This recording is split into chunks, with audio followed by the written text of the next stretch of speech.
Tu radio soy. Estás escuchando Flores Negras con Mariano Belmazo. Por Nacional, tu radio.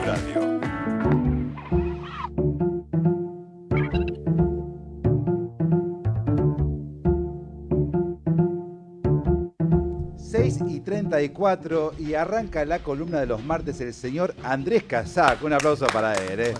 Muchas gracias. Un viejo Flores Negras. ¿Cómo andás, Andrés? Bien, muy contento por estar acá en esta columna y muy contento también para hacer un día completo por el triunfo de anoche, que no se habló todavía, del equipo bohemio, Atlanta. Dos hinchas de Atlanta en una mesa, o sea, ser mayoría es algo que se da muy pocas veces. Aprendan. Igual, así como nosotros tenemos a un Franchella, ponele, ustedes tienen a Weinreich, que es una especie de máquina mediática pro Atlanta. Bueno, 2-0 contra San Telmo ayer. Una gesta, porque Atlanta la verdad que venía, bueno, acá Sergio sabe bien, ¿no? Horripilante veníamos. Sí, no mal, horrible. Horrible. Bueno, y le ganó el puntero. San Telmo. Sí. ¿Querés más? Nosotros le ganamos un equipo difícil, nos empatamos con un equipo muy difícil como Platense. Bueno, ¿qué haces, Casac? Vas a hacer una columna que tiene que ver con el rescate de viejas perlas que están un poquito extraviadas en el océano de lo que en algún momento se llamó la industria discográfica, ¿no? Absolutamente, y qué lindo empezar esta columna con un personaje que fue clave dentro de la industria discográfica, un personaje que murió el año pasado a los 94 años, me refiero a Horacio Malvicino, hombre que en los últimos años fue el presidente de la Asociación Argentina de Intérpretes y que fue un personaje fascinante, ¿no? El hombre que fue el guitarrista histórico y quizás el preferido, ¿no?, de Astor Piazzolla en sus formaciones, en el quinteto y también en el octeto Buenos Aires. Al mismo tiempo, un músico de culto dentro del jazz como guitarrista, por su técnica como guitarrista, y en paralelo, como una especie de Jekyll y Hyde, el otro costado, un hombre bien de la industria discográfica, de lo que era la industria cuando tenía un peso muy fuerte en los años 60 y 70, como director artístico de RCA, como director musical de Canal 11, creando un montón de productos y creando seudónimos artísticos para hacer grabaciones de fantasía, como Alain Debré. Sí, Alain Debré. Alain Debré, que a veces yo lo igualo en otro género a lo que fue Waldo de los Ríos, que también tiene un costado muy popular, pero bueno, Alain Debré como que se montó con ese seudónimo a cierta idea medio afrancesada, ¿no?, del tango. Es genial, un invento genial. Es un invento genial. Alain Debré y su orquesta de Champs-Élysées, de los Campos Elíseos, en realidad parte de una anécdota, el nacimiento, el surgimiento de este producto discográfico que fue Alain Debré, que fue a partir de un pedido de RCA de Francia que necesitaba la grabación de 2 tangos. Entonces, en lugar de mandar algo que ya estaba grabado, como las orquestas de Troilo, de Arienzo, que eran fuertísimas en ese momento, bueno, Malvicino decidió grabar 2 tangos, cambiando el bandoneón por un acordeón, utilizando percusión, haciendo el ritmo un poquito más lento, bien for export para el mercado francés. La cuestión es que él mandó estas cintas y ahí se rebautizó como Alain Debré. Él lo mandó como Horacio Malvicino. En Francia no gustó mucho su nombre italiano, le pusieron Alain Debré, Alain por Alain Delon y Debré por Regis Debré, por el filósofo muy en boga en esos años.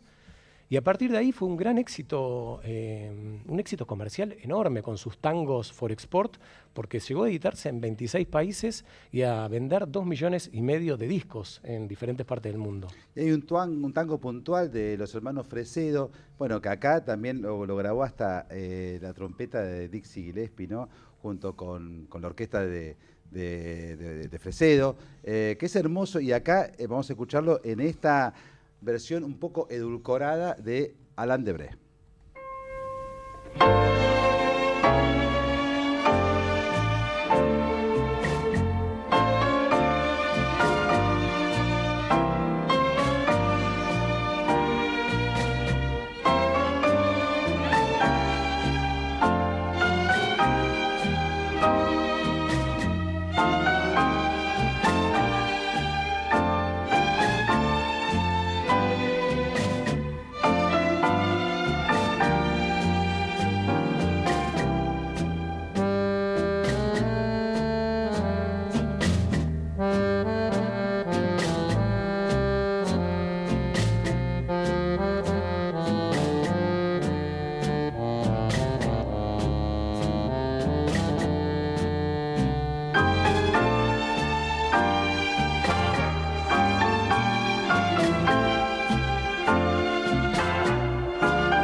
impresionante. Bueno, es impresionante también que haya sido tan exitoso.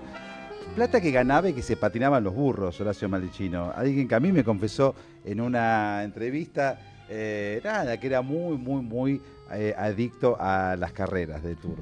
Qué placentero era ir a entrevistar, ir a charlar, ¿no? Con Horacio Malvicino ahí a Adi, donde podía contar esas historias con los burros de su afición familiar. Su padre también era burrero y lo heredaron también sus hijos.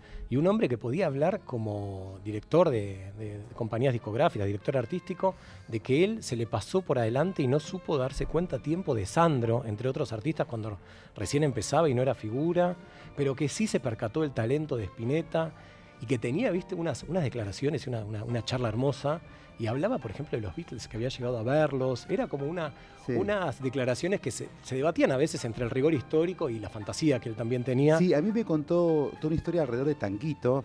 Teóricamente Tanguito grabó con una orquesta dirigida por él, un simple que tenía la Princesa Dorada, y me contó una historia muy fuerte sobre Tanguito que después Pipo Lernoux me la refutó. Me dijo, no, eso no es verdad. Bueno, Horacio Malvicino estaba vivo, no le importaba mucho ese tipo de anécdotas, sí le importaba mucho destacar todo su paso por las agrupaciones de Astor Piazzolla. Absolutamente. Y con respecto a lo que vos decías de los seudónimos artísticos y esta comparación que hacías antes con Waldo de los Ríos, hay que decir que lo de los seudónimos era algo que se usaba mucho en la época. En los años 60 y 70 la industria discográfica funcionaba a full, 24 horas los estudios discográficos, los canales de televisión tenían orquestas, y entonces cada uno inventaba su seudónimo de acuerdo al mercado.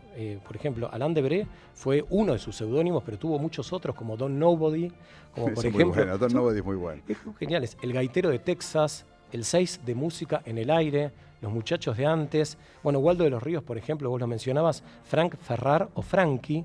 Y también otras figuras dentro de la música que crearon estos personajes exclusivamente para las grabaciones. Osvaldo Mansi creó a la tía Leonor y sus sobrinos. Eso es muy bueno también. Y por ejemplo, Santos Lipesker, que era el director ahí musical de Canal 9, creó André y su conjunto, Valentino, quizás uno de los más conocidos sea Gasparín. Cada uno de sus seudónimos era para encarar diferente tipo de música. Sí. Iban creando estos personajes y en general las tapas, muchas veces no se sabía quién era, las tapas se veían perfiles de mujeres. En las tapas. Sí. En el caso de Horacio Malvicino, él contaba también en las entrevistas que en algún momento en la página de Chimentos de La Razón descularon y dijeron, bueno, Alain Debré es Horacio Malvicino. Claro, y ahí como bajó quien un poco descubre las a ventas. Batman. Sí, bajaron las ventas. Increíble, increíble. Estamos recordando aquí con Andrés Casac la historia de los seudónimos de Horacio Malvicino, sobre todo la parte de Alain Debré, que hizo de todo y también grabó un poco... montándose, ¿no?, al boom folclórico y a todo lo que dejaba el mundo de la música nativa, grabó con los Chalchaleros.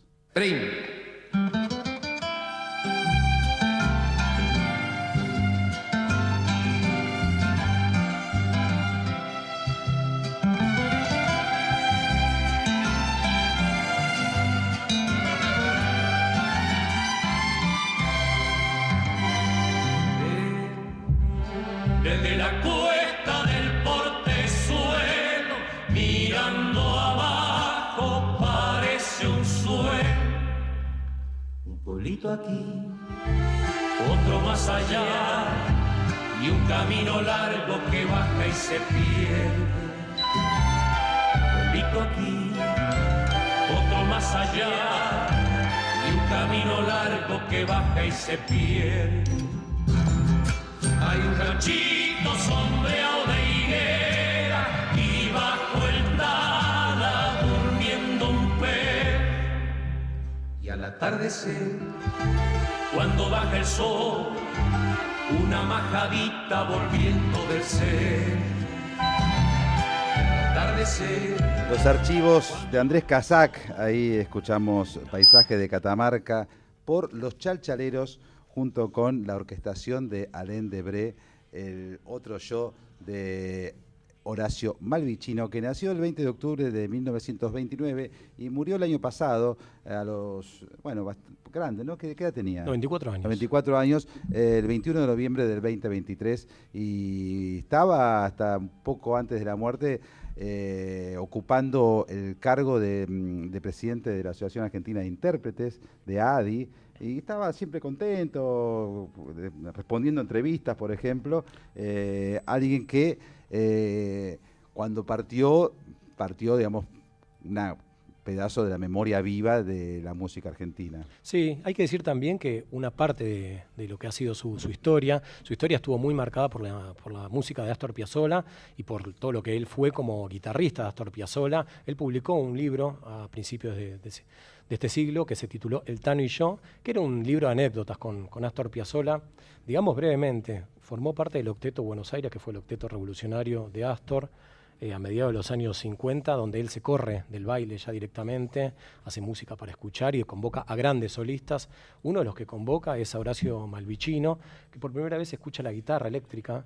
Hay un micrófono ahí en la boca de la guitarra. Malvicino contaba que lo llamaban por teléfono para insultarlo, los detractores, los tangueros, no solamente a Piazzolla, sino a él por usar una guitarra eléctrica en esa formación de mediados de los años 50, y después siguió tocando con Piazzolla en los años 60 y volvió en el último quinteto, en el segundo quinteto de los años 80, que ya era un quinteto que viajaba muchísimo por todo el mundo, y él contaba entre las maravillosas anécdotas que uno le escuchaba a Horacio Malvicino, un personaje precioso, que en los años 60, como tenía tanto trabajo, combinaba Piazzolla con toda esta otra música. Fue el hombre que le hizo la música, por ejemplo, la cortina Titanes en el Ring, a las películas de Jorge Porcel, claro, a los Campanelli también. Combinaba el yin y el yang. Pero en un momento se tenía que ir de gira con los Macky Mac, en los años 60, que eran muy exitosos, y no sabía cómo decirle a Piazzolla, estaba tocando en su grupo, y no encontraba forma para decirle.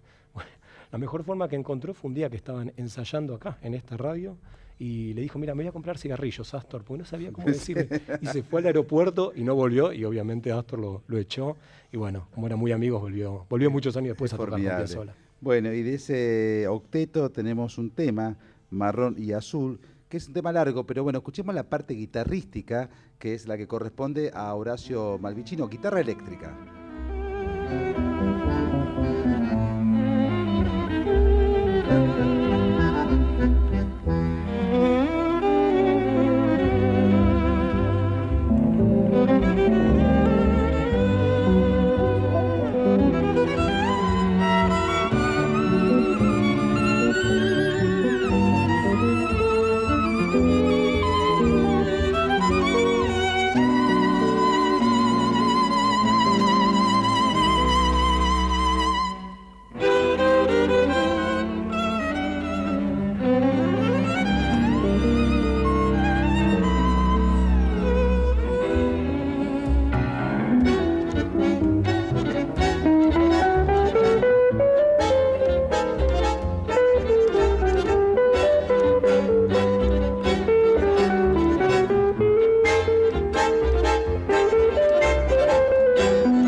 Esa guitarra, impresionante, la guitarra eléctrica de Horacio Malvicino en el octeto, en este tema Marrón y Azul de 1955, quizás uno de los aspectos que más orgullo le daba a Horacio Malvicino, ¿no? Que contaba la historia de Alén de Breya, de veterano, casi como una travesura de juventud que le dio mucho rédito económico, pero ninguna satisfacción artística. Sí, él lo tomaba como trabajos económicos. En las entrevistas él evocaba y decía, bueno, para mí toda la parte artística la cubrí sobre todo con Piazzolla y con el jazz, y todo esto era lo comercial. Siempre me gustó vivir bien y esto me da la posibilidad de vivir bien. Todos estos trabajos que hacía en RCA y también en Canal 11, como uno si pensamos que era un músico de tango y de jazz también, pero realmente evitó un momento tan complejo del de tango. Jazz, ¿no? Él venía del palo del jazz. Sí, venía del jazz.